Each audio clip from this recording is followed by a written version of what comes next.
Oh, hey. I didn't see you there. I was just being vulnerable. Texting the old grandma. Yes, thank you, Grandma. I love you. Amen. How are you gonna...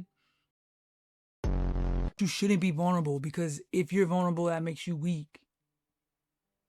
And not a man, a weak man. I get it now.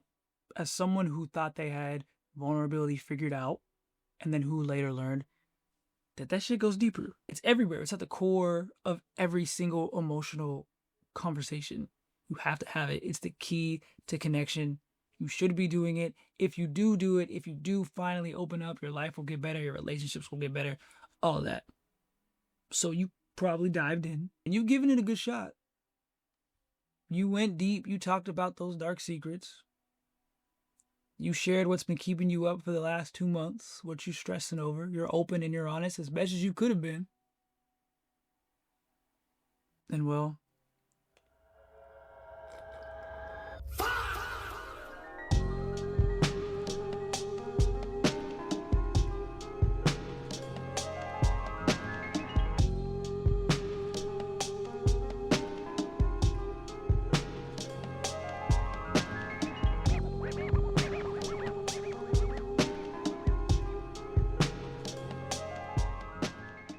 I know we're spoon-fed these ideas, and the problem is that we hear it from so many different directions. There's so much noise. Vulnerability has never been easy. It's not that. It's never going to be that. The act of vulnerability, honestly, vulnerability isn't an act. It's a process that you have to get immersed in, that you have to get comfortable with. There's a lot of research that suggests that our brains treat physical and emotional pain the same. Now, while that may not be 100% true, here are the receipts. We do know that there is a lot of overlap. So this is pretty well discussed, but in particularly, imaging studies, fMRI studies, show that whether you burn your hand on a stove or feel the burn of rejection from getting dumped or lied to or shut down, the same areas of the brain light up. So yeah, when you peel back a layer of your fucking soul, retreating makes sense. Shutting down makes sense, because it works for like a second and then it doesn't. And then we're terrified of being alone again, making confessions that backfire, taking rejection that hurts, no plan, just vibes. And that's why y'all feel like shit, stuck in that cycle of trying and failing, and like building walls so high that you're unreachable, that nobody can even get to you. Like, this is part of the reason why you think you're unlikable, and this is part of the reason why you're single. This is part of the reason why you think you're better off being emotionally constipated. Some of us are absolutely terrified, and some of us have no clue. So what do we actually do?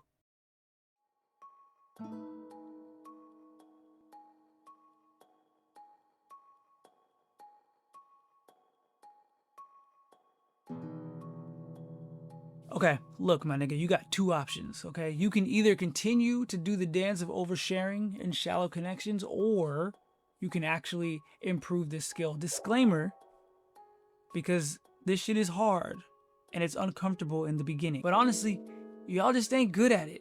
And I say that with so much grace, because how could you be? I wasn't good at it. Where do you learn this shit? Except for me and life experience. Where do you learn that vulnerability is less about them and more about you?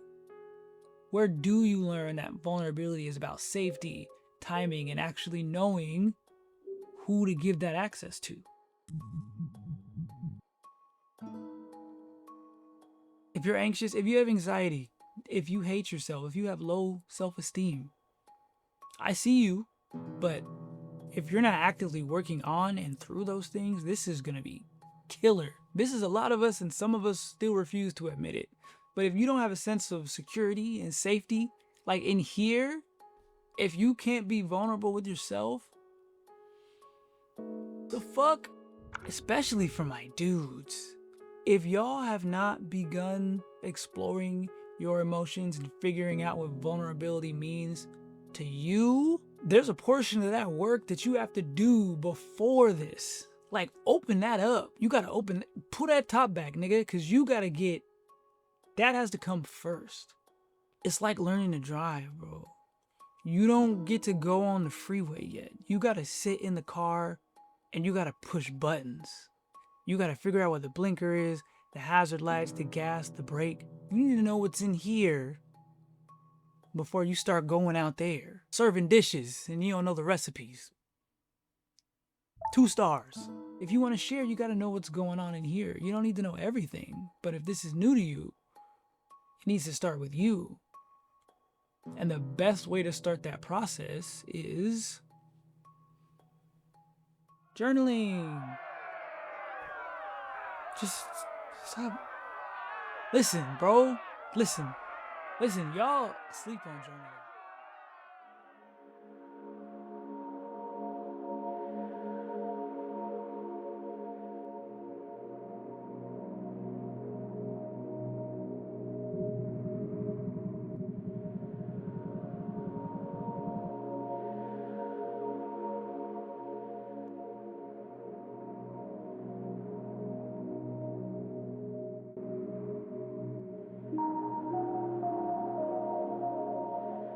Y'all sleep on journaling. Journaling is cool.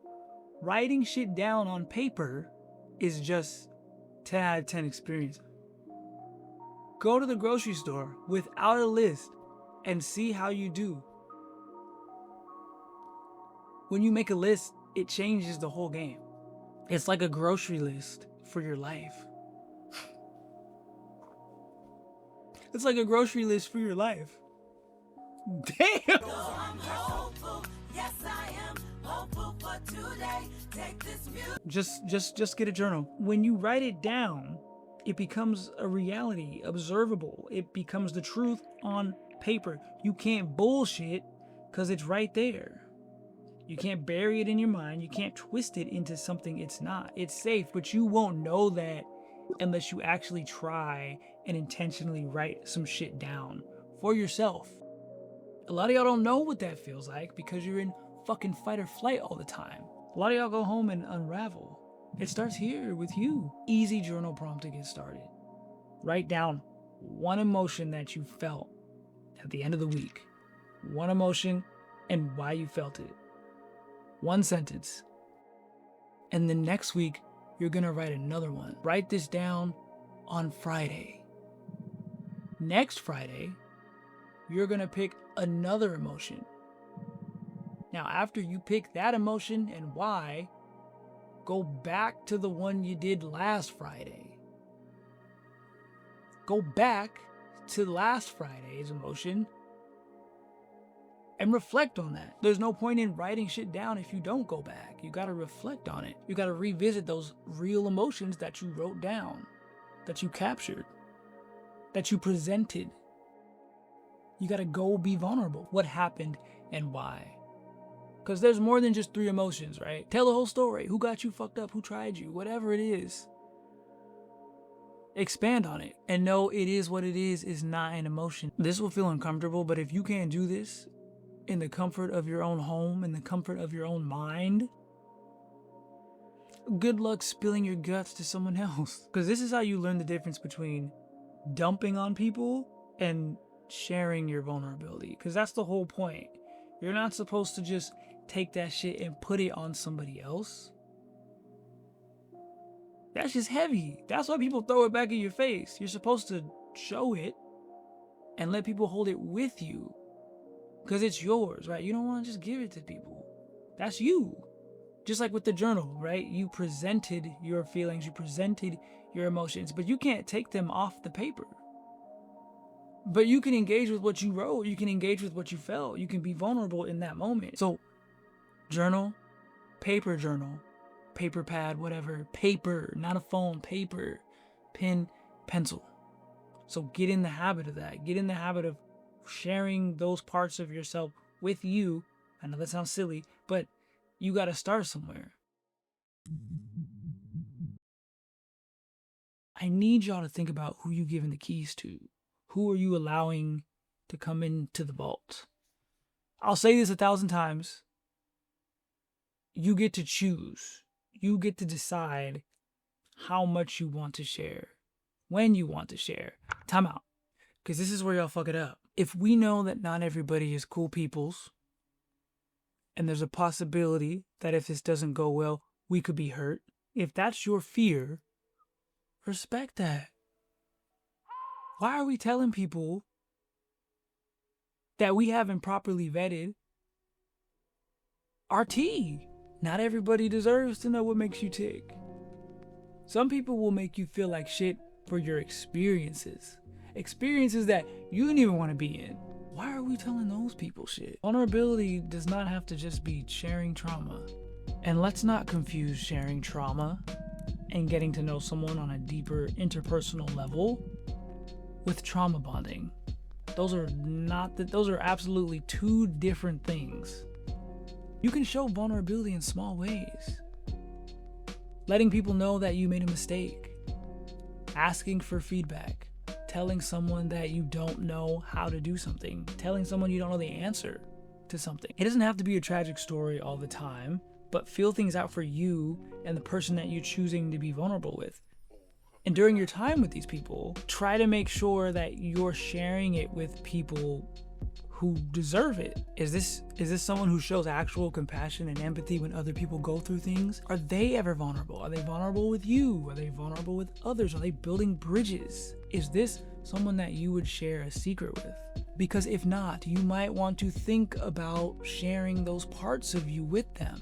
I'm not saying shit. I'm not choosing to share vulnerable moments with someone who thinks homeless people should die. Pay attention to who you are sharing yourself with. Pay attention to who leans in and pay attention to who pounces. I'm not saying you can't be friends with them. I'm just saying you might want to think about sharing.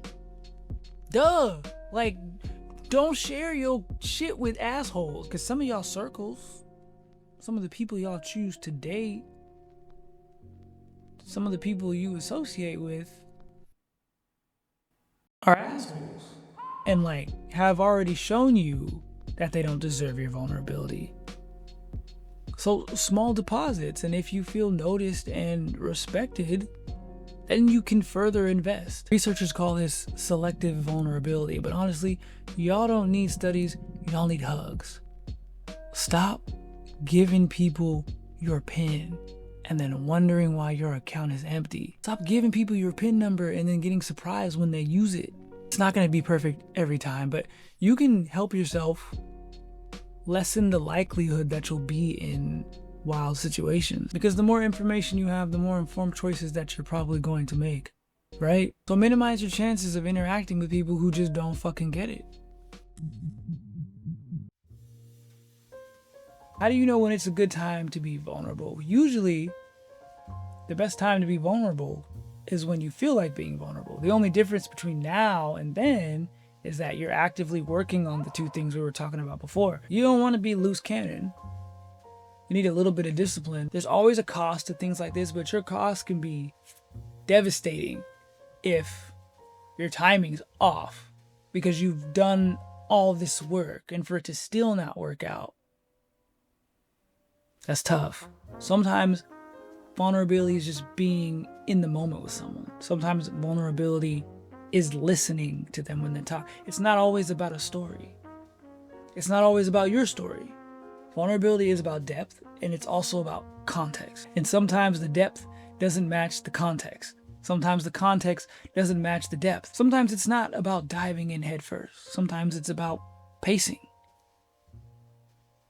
Not just throwing your body out there and hoping that someone catches you, and then getting upset when it doesn't happen. You shouldn't feel pressured to be vulnerable. That kind of defeats the purpose. If you do, you might need to slow down. You might need to assess your situation. Maybe you shouldn't be in a position that pressures you to be vulnerable. Whatever it is. Maybe you shouldn't be romantically involved with people that you barely know. Like maybe your ability to be vulnerable shouldn't be a reflex. So if you're unsure of the timing, just pause. Don't label it, just ask. Is this the right person? Is this the right time? And if you're unsure, just know that it could be too soon. It could hurt, but it's different when you're prepared. It's different when it's not an impulse. And it took me forever to get to that point. And don't be fooled, I'm still working on this shit too, but things are so much clearer now. And there are times where I can look back and I could really see, like, damn, I would not have been able to do that 3 years ago. I would have ghosted, I would have made up some bullshit. I wouldn't have been able to handle that. Vulnerability is not a firework that you launch at someone, deafening them and blinding them. It's not a spectacle. It's a tiny little candle that you have to, like, shield from the wind and rain, and you just show that. And you and someone sit there and kind of bask in that warmth, sharing it back and forth. And we gotta make sure we don't give it to people who are gonna get fucking wax on the carpet or burn the house down. Vulnerability doesn't need to be this high stakes gamble, y'all. It can be intentional. It can be directed towards the people that want to meet you there. And it can be directed away from the people who want to misuse and misunderstand it. It can be directed away from the people who just aren't ready for you. They're not on your level. Try the journal. Like, for real, try the journal. You don't need to write a diary. Just write down some meaningful shit. Get you a pen, paper, set some boundaries. Start taking this process, like, seriously. Because again, this is more for you, not them.